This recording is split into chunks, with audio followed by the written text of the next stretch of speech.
Alright, so we're gonna go over 4-lead placement and how to use a Zoll monitor for 4 leads and 12 leads. We're gonna start with our Zoll electrodes. You're gonna put your wires onto your electrodes.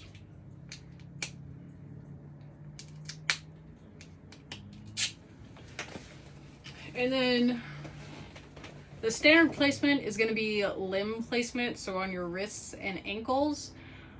Sometimes when we're moving down the road, we'll get a clearer capture using your shoulders and your hips or solely your trunk. You have to know your monitor and what it is capable of interpreting. Our Zoll X series, so long as you stick with the same concept, it has no problem. So if you use the wrist, you should use your ankles. If you use your shoulders and hips, or if you use your trunk, just as long as you have them in the same category. So I'll show you all of the placements. We're going to start on the right side, and a good way to remember your placement of your wires, if you don't have them say like RA, RL, or right arm, right leg, is on the right side. You will have your sky over your grass. So your right arm would be your sky because it's a white wire, over your grass, your green wire, which would be your leg. And then on the left side, you have smoke over fire. So your left leg being a red wire is fire, and your left arm being black would be your smoke. So if you're gonna put these on your wrists, you want to put them on the inside of your wrist over a larger muscle. So like right there. And then the same on the left would be right there. And then on the legs, you want them on the inside portion on that large muscle. You don't want to put it directly over your shin bone because bones don't conduct electricity, but your muscles do. And there.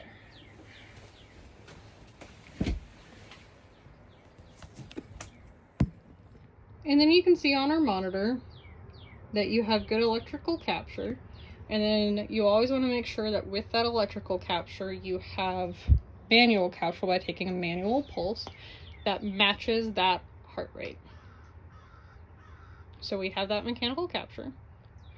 And then if you were going to put leads anywhere else, for your trunk, you would go here, here, here, and here. And for shoulders and hips, you would find your deltoid and put it on your deltoid on both sides. And then find like in the hip area on both sides. You just always want to make sure that you're focusing on it being on a larger muscle group and not just directly on bone. And then on our Zoll X series monitor, if you want to see anything besides lead 2, you can hit this button where it has all these leads next to it to scroll through your leads. So now we're looking at lead 3, and then AVR, AVL, AVF. This monitor will go to a PADS lead before it'll go back to lead 1. And then you can see lead 2. If you want to look at them all at the same time, you can go down a button to where this 12 is, which will show up your 12 lead screen, but you can look at all of your limb leads at the same time. Right. And then you can hit this picture button, which will allow you to take a screen capture that will be able to be uploaded to your chart, so you don't have to individually scan the strip. And that will look like this. You can see.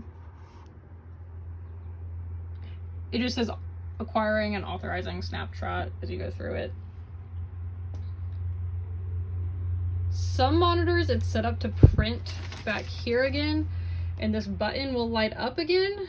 It is the same thing as if you hit this button to print. You have to remember to hit it again, otherwise it will print you out of your roll.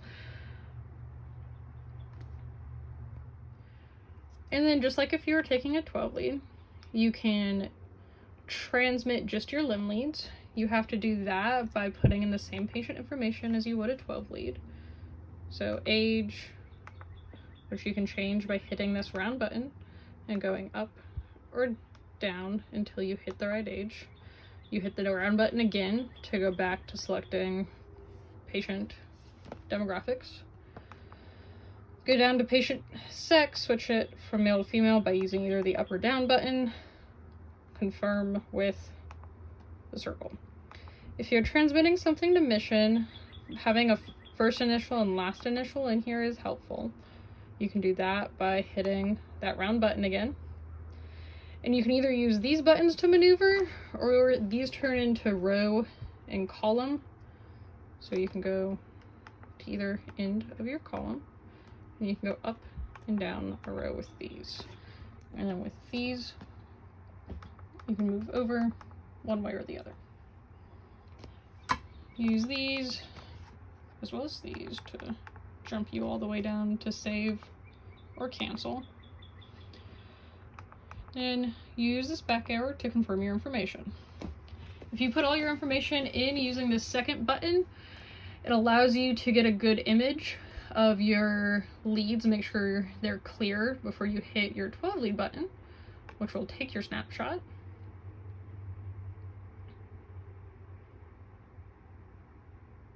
And since you don't have any of these 12 lead in, it obviously will just print blank. And then this little 12 button will show up. If you hit that, depending on your agency or school, you'll have different options of who to transmit to. So you just select who you would like it to go to, scroll down until the transmit is highlighted, scroll down using this button, and then use your circle confirm button to transmit. Obviously I don't have the full 12, so this is saying data fault. So sometimes you'll have a very diaphoretic patient that you're trying to do a 4 lead or 12 lead on. The easiest number one way to fix the problem of your leads not sticking would be to take something like a towel or washcloth and just wipe off that area. Sometimes that won't be a solution, and depending on what you have available, some places will have what I like to call sticky sticks.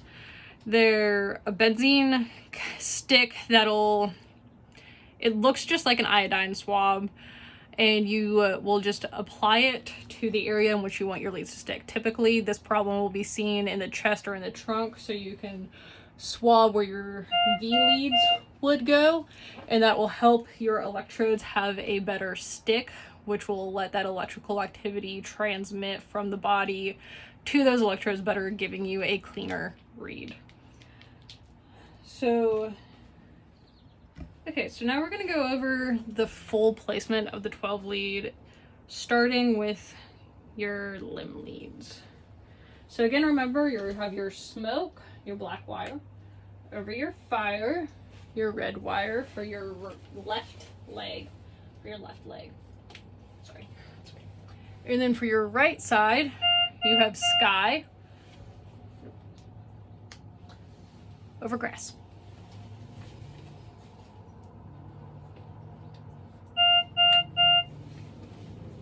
And then for our V leads, I'm going to need 6 electrodes, which will be a pack of these Zoll electrodes plus 1, depending on what your agency or school carries.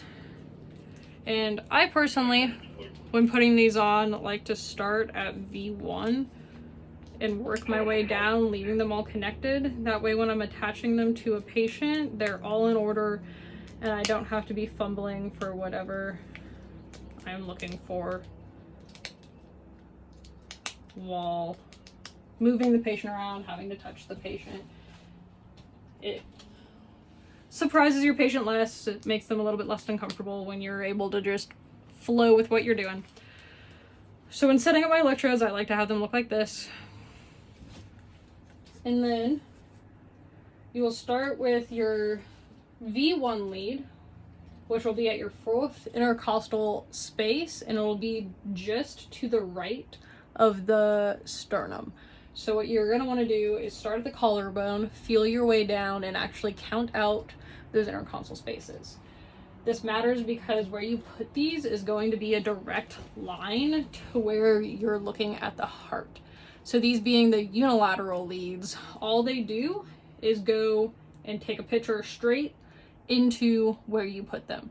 So if you have them too far this way or too far that way, or too far up or down, they're not actually taking a picture of where we are assuming it is in the heart, which could lead to your waveforms looking differently and just not how we would expect them. It could lead to unexpected ST elevation, QTC elongation. It could make your P waves look funny just because it's not placed where the textbook and your information is thinking it is. So it is really important to actually count out your intercostals and know where these 12 leads are supposed to be placed and do your best to place them where they are.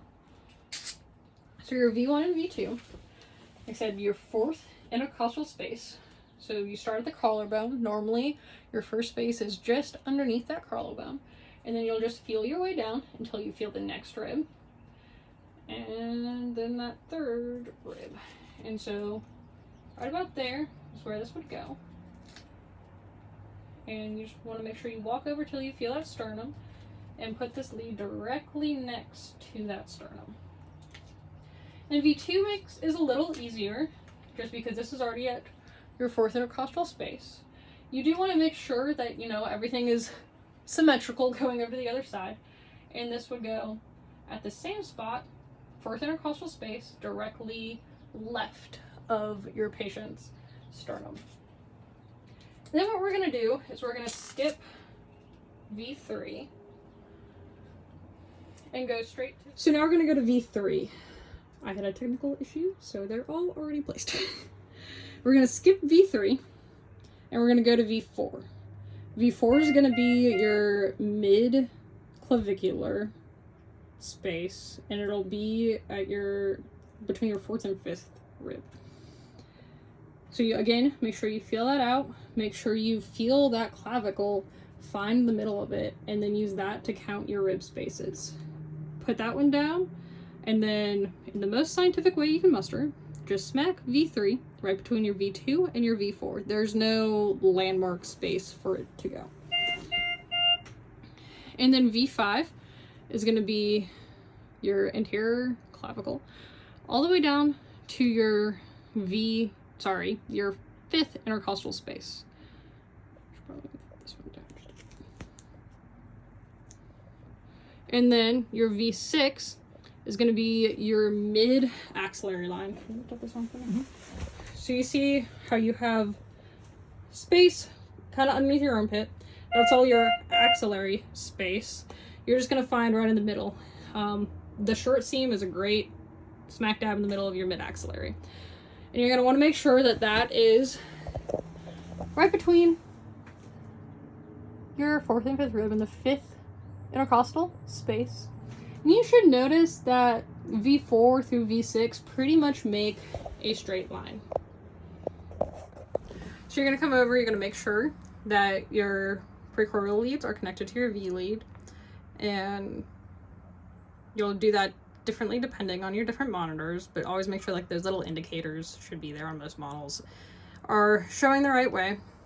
Because we did these over her clothes, it's not going to show us electrical anything on here, but you would expect your V leads to have the same kind of look as your limb leads. Again, you're just going to want to double check your electrical aspect with your mechanical aspect by taking a manual heart rate and making sure that number lines up with your electrical heart rate. And then from there you can print it just like we talked about with the 4 lead. So you would just hit this 12 lead button, it would capture it, it would print it, and then you can send it off to whatever hospital you're going to if it looks like a STEMI or anything like that. So now we can talk about some problems that we find other than just sweaty patients. So some patients, if their skin is loose, if they have really thin skin, you don't want to be having to take off these electrodes and move them because you're more likely to produce a skin tear. So when you have those patients with really paper thin skin, you want to make sure you get them in the right spot first. And if you have to move them, preferably just put on a new sticker, because that adhesive is rougher on that thin skin. And then if you have patients who have larger chests, depending on where their intercostal spaces line up, you may have to use the back of your hand to move a breast tissue out of the way, and then use your other hand to put the sticker underneath. There's no problem with putting electrodes over breast tissue. It may produce a little bit of electrical conduction delay, but not normally seen. So putting your V3 lead on top of more breast tissue is not inherently going to be a problem. But when you do have to move tissue out of the way, do fair warn your patients, let them know that they're going to feel the back of your hand moving their breast and that you're going to be placing some stickers underneath them. It's also pretty good practice to say that you're about to touch the patient, how you're going to put on the 12 lead. Show them with your hands first, I'm going to put 2 stickers in the center of your chest, and then it's going to go around your left side. If it's cold outside or your hands are cold, always good practice to let the patient know to be prepared, hey, my stickers are cold, my hands are cold, before you go putting all of these on. And as you're explaining what you're doing here, also explaining to the patient why you're doing this, let them know what's going on, and just keep your patient informed throughout the process. It'll help them stay calm and less likely to panic and potentially worsen whatever is happening. Thank you.